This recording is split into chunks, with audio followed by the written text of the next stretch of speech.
Hello and welcome to another episode of Conversation with MEMO. We have a very timely and relevant topic for us to pick through today, global Islamophobia.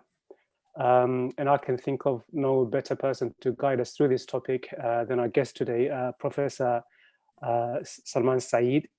I'm delighted to have him on our show today. Professor Sayyid is a decolonial political theorist based in the University of Leeds. His major publications include A Fundamental Fear, Thinking Through Islamophobia, and Recalling the Caliphate. He's also the founding editor of an interdisciplinary journal called ReOrient. Professor Sayyid, welcome to our show.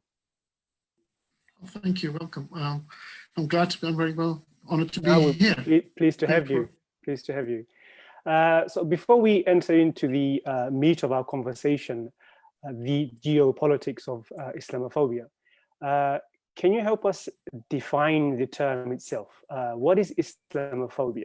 Phobia, as we know, is an illogical, irrational fear of something.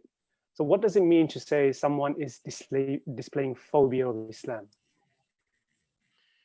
I think we have to get away from understanding words by their etymology. So for example, television means distant vision. But when I say television to you, you don't think distant vision. You think about a box which gives you pictures and audio and has programs and things like that. Similarly, anti-Semitism. Anti-Semitism means prejudice against people who are Jewish or of Jewish heritage, even though one of the largest Semitic languages is in fact Arabic. So in a way, it does no longer mean anti-Semitic, doesn't mean anti-Arab or anti-speaking, it means anti-Jewish. So I think the first thing I would say to you that trying to understand words by breaking them down into their etymology isn't really how words work in the culture. So in a sense, Islamophobia, so it's a bit of a red herring when people talk about phobia is irrational or things like that, because there are many, many words which you can't reduce to their etymology. A number of ways of understanding Islamophobia. The one that I would favor right now is really the idea of thinking about Islamophobia as a type of racism that targets expressions of Muslimness or perceived Muslimness. And I think it's important that we talk about Muslimness because it's not really about Muslims. So for example, after 9/11, one of the first people killed in retaliation, as it was supposed to be for 9/11, was actually a Sikh garage, who owned a garage in the United States. And the reason he was killed is because he wore a turban, he had a beard, and racists are not always that literate.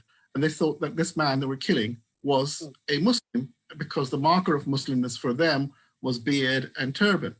So I think that's the first thing I would want to say. And the second thing is about racism.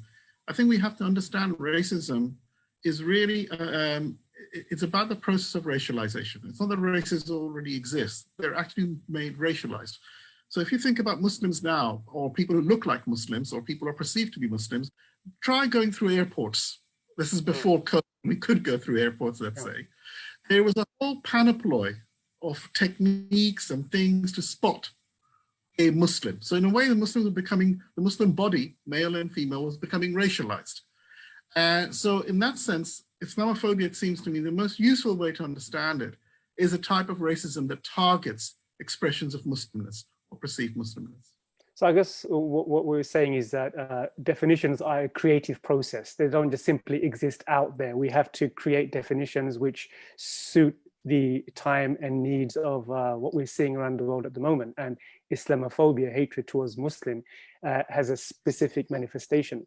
But I guess, what would you say to those people who say, but Islam isn't a race, you can shoehorn race into it, but Islam is first and foremost a religion, it's an idea.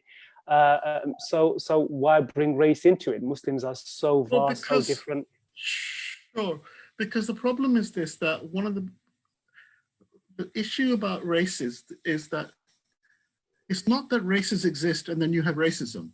It's racism that creates races. So for example, that we frame and organize people using certain markers compared to other markers is actually a process of racism. It is actually racialization, that we create racism creates races. And what we're seeing now and I'll give you an example in a minute, is that you have the racialization of Muslimness. To give you an example, you may have, many people who are watching this may have seen this video on YouTube clip a couple of, I think maybe a year ago. Basically a man in London going on a rant against Muslims, but he was in front of a school, and you know, it's mainly Muslim school children, many Muslim young students wearing the hijab, etc. So he's following them and he's sort of ranting these things. But the things he's saying, things like that, is, well, he's not making theological points. He's not saying how dare they believe they don't accept Jesus Christ, or how dare they believe in the oneness of God. He's talking about how they're outbreeding. He's talking about why they need to be sterilized. So he's using the language, which is quite common around the language of racism in terms of that. He's seeing them not as a religious faith or a community of conviction. It's not a theological dispute he has with them. It's completely a dispute about their existence, about them breeding, etc. Those kind of metaphors that are really, really embedded through racism. So I think it's a bit of a red herring to talk about, well, Muslims are not a race. Of course, Muslims are not a race, but to be honest with you, nobody is a race in a sense. Race is socially constructed, historically constructed, and they work over time. So for example, even on the census data, if you look at the UK census data, it has really peculiar categories. It has a category called Indian or a category called Pakistani, but these are not races. Both Indian, Pakistani, or Bangladeshi, they are actually in themselves in national categories, but they're treated for the purposes of the UK census as racial categories or ethnic categories. So I think we have to be aware of the way in which races are socially constructed. And what we are often dealing with is not races, but inheritances of process of racialization.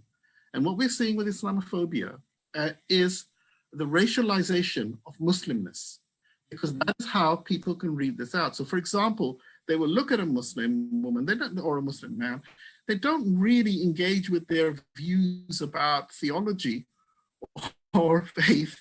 It is that they see them in particular ways, they read them in particular ways, they dress in particular ways, they come from a particular part of a city or a local neighborhood. They come from, you know, they're considered to eat certain kinds of foods, etc. And leaving aside this rather surreal, crazy stuff that somehow comes out that, you know, eating halal food would turn you into a Muslim, this sort of thing that, you know, often you find on the on websites and things like that among kind of far right people. Websites, that's We've right. all heard of them, so that's what I would say.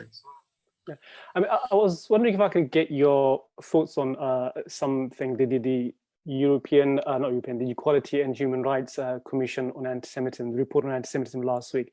I think it goes to, it speaks to the opposition against having any kind of formal definition of anti-Semitism.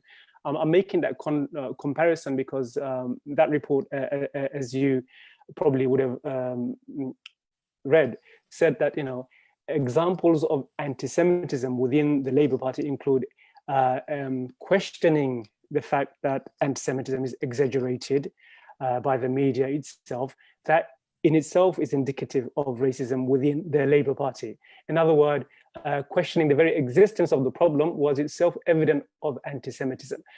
That's quite a bold thing to say, in my view. So for me, in contrast with Islamophobia, there's no such recognition of protection extended to Muslims against this kind of hate speech. Prominent journalists, for example, are able to publish articles on the mainstream media saying that the concept of Islamophobia is itself anti-Semitic. For example, there was an article a couple of months back. So why do you see this, such a strong resistance to having any kind of formal definition of anti-Islamophobia, which you've been trying to advocate for some time? Well, I think the two things. I think firstly, definitions are not necessarily the same thing. What we're talking about is how people understand things. So that's probably a more useful way. So for example, in this country now, after 50 years of struggle, most people have some idea of what racism is. If you go to a football match in the Premiership, when there were crowds, if someone say throws banana or something like that, people can read that and say, well, actually, this is racism. When they were doing that 10 years ago or 20 years ago, it was thought to be a bit of fun, a bit of banter. Yeah. So now you may have stewards, if someone throws a banana at black players, evicting those who are doing this. They would not have done that 20 years ago, for sure. And you can look at the experience of black players who will tell you the horror stories.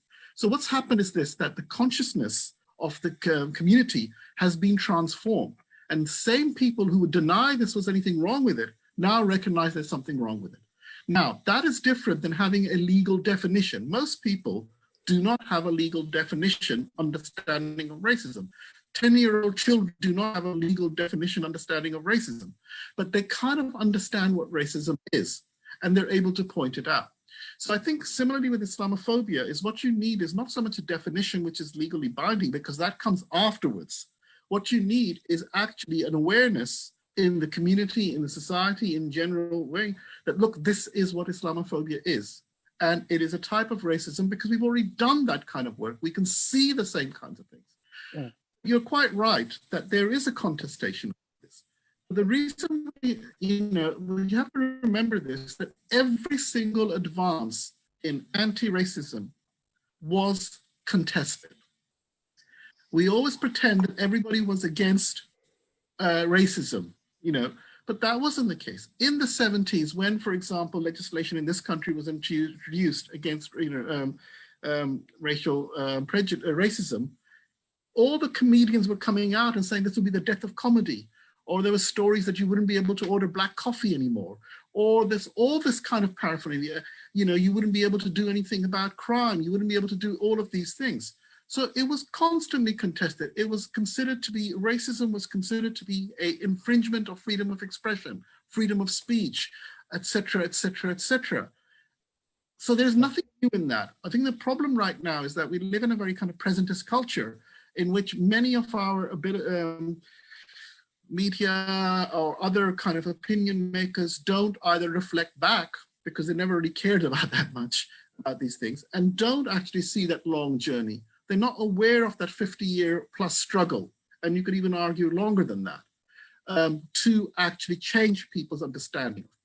So I think there is opposition to Islamophobia, but why shouldn't there be opposition to Islamophobia? Because in a sense, it's the same opposition there was to homophobia. There was the same opposition to outlawing of anti-Semitism, and there's a so it is part of the course, because ultimately what we're talking about in Islamophobia is wanting justice for people who are denied justice.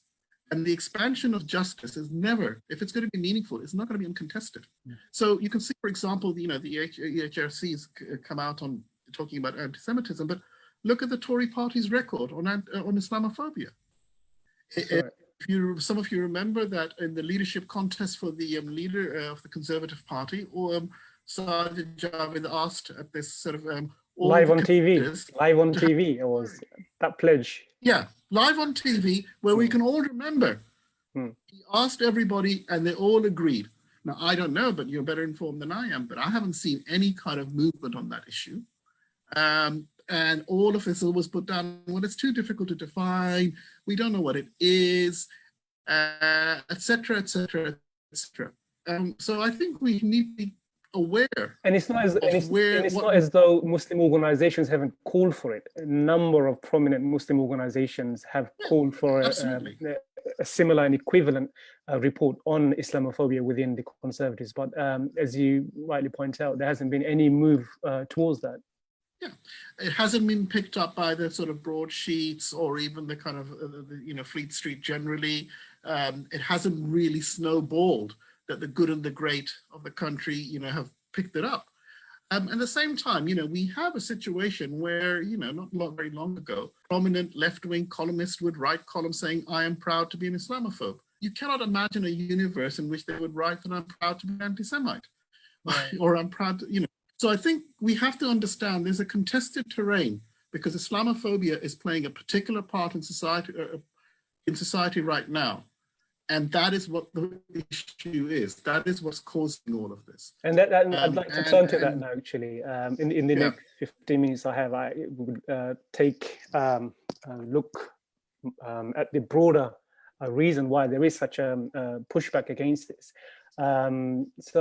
Which is I think goes back to the topic of today, global Islamophobia. First of all, I mean, can we speak of anti-Muslim racism in a way that casts Islamophobia as a kind of force that has geopolitical ramifications? Is it as vast as that? Well, I mean, I think I'm very cautious about talking about anti-Muslim racism because, like I said to you, it's not about Muslims per se, it's about Muslimness. And they're two different things. And I think it's important to bear that in mind. Because there is a family resemblance all over the world in which Islamophobia circulates.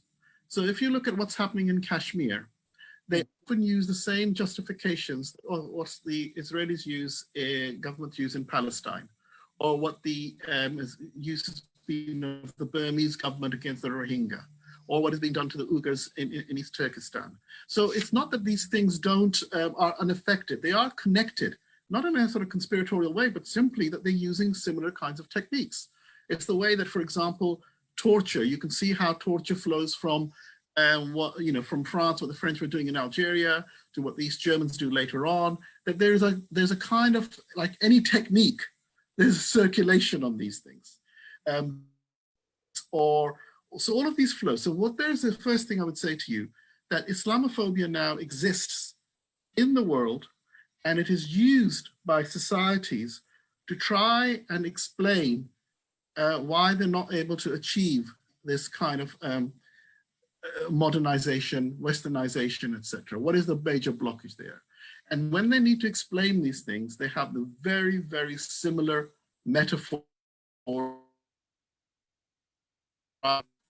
Muslim question, as Anne put it in her book, the Muslim problem, and the problem of terrorism, the problem of lack of modernity. So if I wanted to have Macron's speech, you delete the part, Macron, and you put it in some of the Chinese or the Burmese, you will get a similar kind of take. So I suppose what we're saying is that there's a template of anti-Muslim narrative, probably born out of 9/11, which has been used by... I don't think it's born out of, Nassim, I don't think it's born out of 9/11. I think that's really one of the problems that I want to say is this. Islamophobia is not a response to 9/11. Islamophobia is a response to the assertion of Muslim public identity. That's what the issue is. It is a response to the fact that Muslims have begun for processes which are not local to diasporic populations, but they're kind of long-standing, have begun to articulate themselves as Muslims. So if you think in the 60s, there were, even in the sort of so-called Muslim world, people didn't think of themselves as Muslims in the same way. They thought of themselves as national identities. You can think of it. What you have subsequently, in Europe, for example, there were no Muslims until about the end of the 80s, early 90s. And what I mean by that is people were classified by being either Maghrebi or Senegalese or Kurdish or Turkish or Pakistani or Bangladeshi, where they were. It wasn't that they were considered to have something in common with them.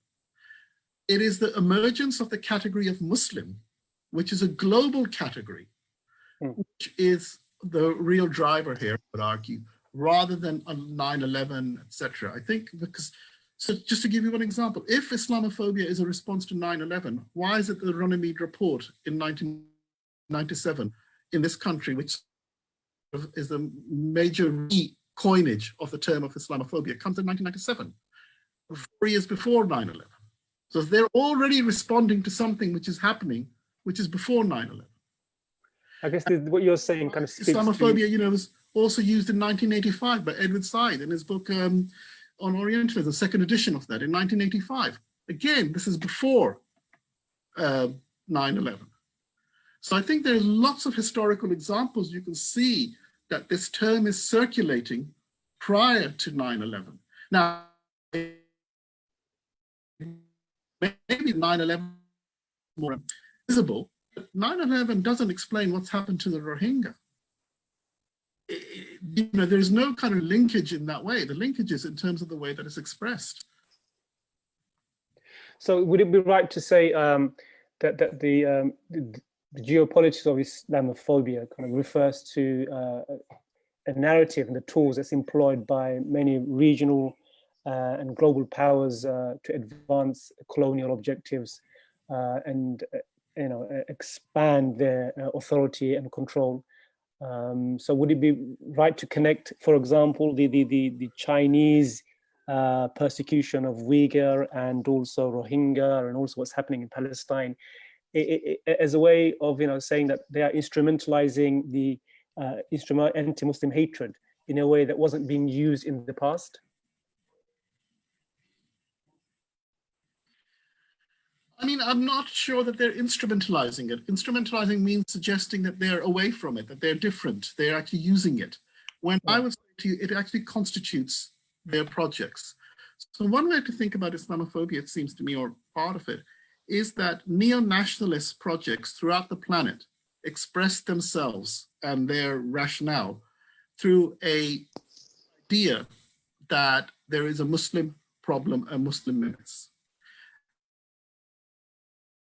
And the thing about the Muslims, which is most disturbing, is that they somehow escape the nation. They are constitutional, and that is the only problem. Every single government involved in Islamophobia, whether it's in the Muslim countries, Muslim majority countries, or elsewhere, wants to nationalize Islam. So you can see that the latest iteration of that is Macron's law of separatism. But all the historical projects have always been about cutting off Muslims and trying to contain them in the nation state. And the failure to do that, that is what aroused part of the problem. So why is it that people like, who supported Trump, suddenly, if you notice the Islamophobia, in a sense, the feeling of Islamophobia increases, not after 9/11, but a couple of years after 9/11. It is to do with the fact that you have, for example, number of states in the United States passing legislation against Sharia law, even when there's no Muslims in the, or virtually no Muslims in the state. Yeah. And there's no demand for Sharia law. So there is this kind of global discourse around neo-nationalism in which Muslims represent multiculturalism. They represent all that prevents the nation being constituted around its very kind of narrow ethos. So when, for example, Trump puts Muslims and Mexicans and others out together, migrants, he is simply repeating what someone like Pim Fortuyn in the Netherlands have been doing, etc. Multiculturalists. That's the project. This is what Breivik talks about. All the shooters who've been going, they've put these things together. So Muslimness is really this kind of contestation around the boundaries of what a nation will be in this kind of world which is becoming increasingly post-Western. So in every single case where you see Islamophobia being enacted, it is that the nation is being written on the bodies of Muslimness, normally on the bodies of Muslim women, but also others. And that is something which is a common feature.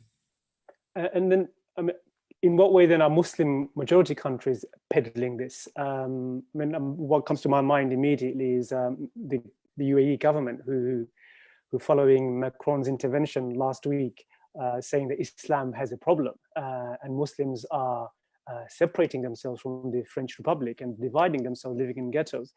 The UAE was the only country to back Macron's speech of the Muslim countries.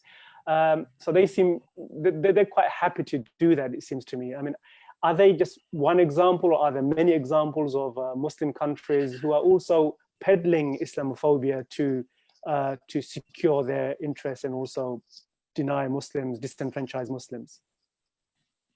I think there are many, many examples. I think some of the most prominent Islamophobes have been Muslim countries historically and also contemporary. Look, right now, throughout the Muslim populations, you have a huge contest going on between forces of absolutism, whether they're monarchies or presidential power monarchies, etc., versus those with all the kind of caveats, forces of accountability, right? And the ones of the absolutists will do anything to stay in power. There is no doubt about it. But they also fear Muslimness because partly it underwrites and delegitimizes them.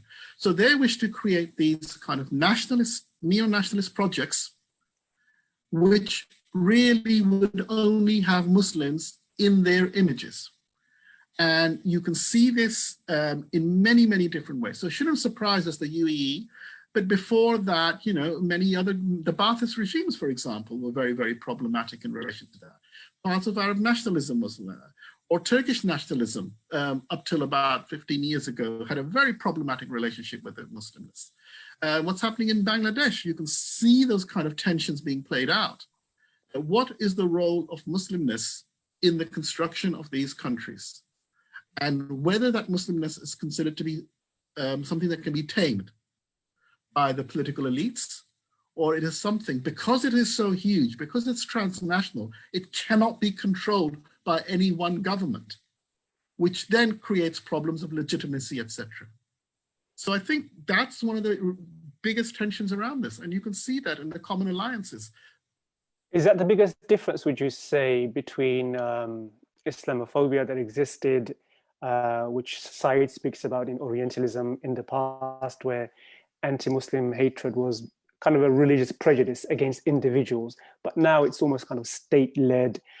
Is that the transformation that you see, where in the past it wasn't state-led, now you have countries around the world which are peddling Islamophobia in a way which governments previously would not have done, and it's become almost an accepted global discourse? Is that the big shift you see from how Islamophobia, of course Islamophobia has been around from, you know, from the colonial period for many, many centuries, but is that the shift you see now? I'm not sure Islamophobia has been around for many, many centuries. I mean, I think that's, because for me, there's a, well, firstly, there is different kinds of Orientalism, for example, which I talks about, has a different kind of pedigree. It responds to different kinds of situations. But there's some people who argue that Islamophobia is, you know, there's no point in talking about the, you know, the enemies of the Prophet as being Islamophobic. It doesn't make any sense to talk about the Quraysh being Islamophobic. I think Islamophobia is a contemporary phenomenon. And what I mean by contemporary, it's certainly about 150, maybe 100 years old, maybe less. It's about that range rather than many, many centuries. And the reason is this, because the way that the Muslim appears, the figure of the Muslim, I'm not talking about a specific Muslim, is very, very different now than it was before. And that's the central difference. So Islamophobia is, like I said, is occasioned by a kind of primacy of a Muslim political or public identity. That's the real challenge. That's what Islamophobia fears. It's trying to discipline and regulate how Muslimness can be expressed publicly. And that's what's driving it in this way right now. So, you know, there are many, and the thing is that, for example, the Kemalists in Turkey were in the, you know, from 1924 were carrying out projects that they wanted to more or less domesticate and erase independent Muslimness. That's what the project was. And many, many countries follow the Kemalists. In Reza Shah in Iran, you know, many, many of the regimes in the Arab world, etc. They were following that pattern because they thought to be modern meant to be non-religious. And for them, they took what the Westerners said about religion. Islam is a religion. Therefore, to get rid of Islam was a way of becoming modern. That's kind of narrative around that. And the picture isn't that. I have a final thought just before we conclude. I mean, you've been working on this for a number of years. To me, it seems the situation is going to get worse with regards to the number of Islamophobic or hostility towards Muslims generally throughout Europe and the world. And what would you say to people who want to combat Islamophobia? What are the things they should be doing to raise this as an issue and solve this as an issue? Just to wrap up before we, so can I have thoughts on that? The short answer to this is that what people need to do to raise this is to be politically engaged, is to actually stop pretending that this is not an issue. I think one of the problems is that many, many Muslims are still in the stage of denial. They often follow the narrative, well, you know, if we keep our heads down, if we don't say anything, it'll go away. or they're constantly talking about it as though this is the victim card, etc., etc. Let us understand Islamophobia is racism. Racism is not unprovoked. It's not that you do something and then someone becomes a racist. So that's the first thing. If we recognize that it is racism, then what it opens up is a learning path by other kind of anti-racist struggles in history, the civil rights movement, the anti-colonial movements, and how they actually can combat and transformed various iterations of racism. It doesn't mean they finished, but they changed the landscape.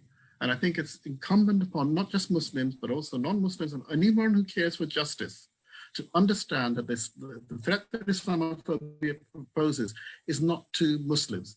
It is to a way of life. It basically is redefining the relationship between citizens and governments. And that is what is actually key here. And Islamophobia then becomes simply a initial step in doing that. So to combat Islamophobia is really necessary because you want to preserve a degree of ultimately freedom and justice in any particular society. With that, I have to conclude. We've come to the end of our time. I really want to thank Professor Sayyid for joining us, and I want to thank our viewers at home. Hope to see you again soon. Thank you very much, and bye-bye.